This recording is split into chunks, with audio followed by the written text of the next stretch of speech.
Hi everybody, I'm Jennifer Blevin-Smith with Integral Clinic Solutions, and you're watching my YouTube channel, Navigating the Business of Medicine.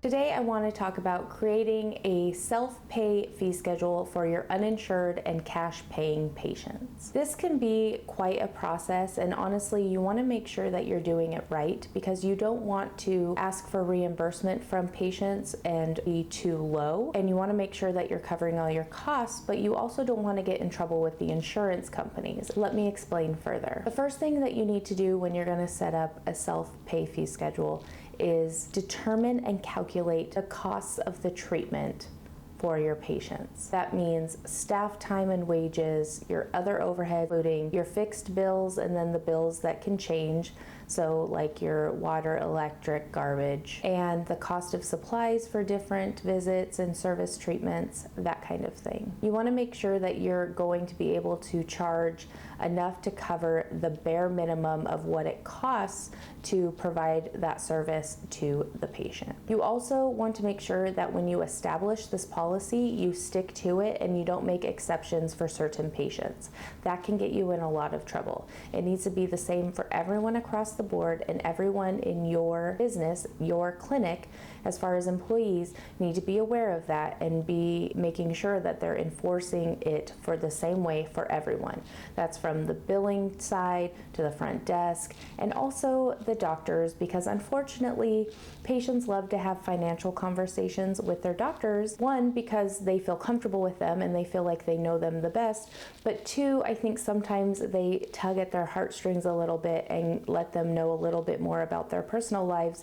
And in my experiences, doctors or providers kind of overstep their boundaries and speak to patients about financials and charges, and that can be a slippery slope. So I would definitely have a policy in your practice that the only people that can speak to patients regarding the costs for their visit and charges and payment plans and anything to have to do with financials goes through the billing department, the manager, and the owner. So make sure that policy is followed through the same by everybody. One thing you can consider is having an overall flat fee for each CPT code that is billed or that services are rendered, or you could do a sliding fee schedule. And the sliding fee schedule would be based on the individual's financial situation. And if you do it that way, you might need to be asking for certain documents such as proof of income and employment or unemployment, that kind of thing. So it just is decided upon what's best for you, the workflows, the time it will take for your staff to work on this with patients, and the overall overhead costs of doing either a flat fee schedule or the sliding fee schedule. Make sure you're checking legal boxes. What I mean by that is making sure that your Medicaid, Medicare enrollment isn't going to be affected by certain ways that you charge amounts to patients or collect money from patients.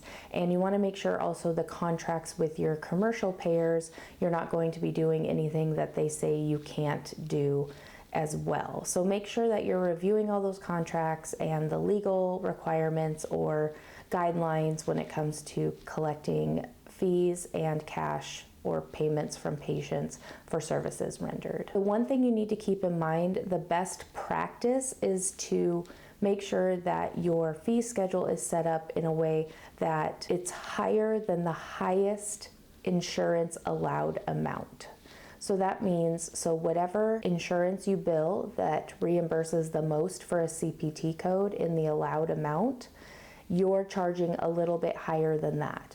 And the reason I say that is the insurances could come back if they find out how much you're charging self-pay or uninsured patients, and they might say, well, if you're willing to take that low of a payment, then we can reimburse you lower than what we are because apparently you're okay with that. I'm simplifying it, but basically that's what they're gonna say. So you wanna make sure that you're a little bit higher than your highest allowed amount, just to make sure you're covering all insurances and that you're also covering your overhead. So it will probably fall into place once you calculate all of the costs that are associated with offering services to your patients. The one thing you could do is offer a deeper discount to people who pay for their service in full at the time of service. So let's say maybe your fee schedule is a flat fee by CPT code, and you are charging 105 or 110% over the Medicare allowed. Let's just say Medicare is your highest allowed amount payer. That's probably not the case. It's probably going to be a commercial payer, but just for simplicity's sake, let's do that. So let's say that you're charging 105 or 110% markup per CPT code, but if patients want to pay at the time of service in full and not just a portion, then maybe you will give them a 5 or 10% discount and they only have to pay 100% of the Medicare. So those are things that you can get creative to entice people and give them an incentive for wanting to pay you in full at the time of service. You definitely want to make sure that you have these conversations with patients when they schedule the appointments and notify you that they are self-pay. And so you want to train your front office staff on how to talk to patients about this, how to approach the subject, and also how to give them different options, whether it's collecting at time of service to get a further discount or setting up a payment plan. And if they set up a payment plan, what's the percentage of their total that you need to collect at the time of service so that you do collect some money. It's best practice. So those are the things that you need to think about. So let's review this again. And this is just really simple, high overview, but it is something you need to have established before you open your practice. So it's best to really start thinking about it now and considering this. You want to calculate the treatment costs and don't just consider the actual supplies that will go into treating patients and the time of the staff, but also all your overheads when it comes to your lease or your mortgage payments, your bills as utilities, and everything in between.